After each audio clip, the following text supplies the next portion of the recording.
ಒಂದಾಗಿ ಸೇರಿ ಏನೇನೋ ಕೋರಿ ಉಯ್ಯಾಲೆ ತನಾಡಿದೆ.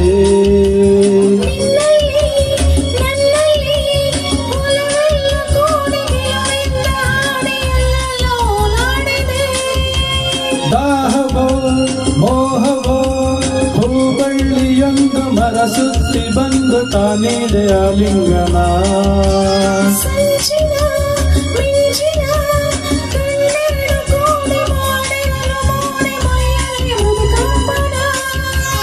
ಇಂದೇಕೋ ನಮ್ಮಲ್ಲಿ ಇಂತಹ ತಲ್ಲಣ. ಏನೋ ಸಂತೋಷ, ಏನೋ ಉಲ್ಲಾಸ, ಏನೋ ವಿಶೇಷ ಈ ದಿನ. ಎಂದು ಮುಗಿಯದ ಈ ಪ್ರೇಮ ಬಂಧನ.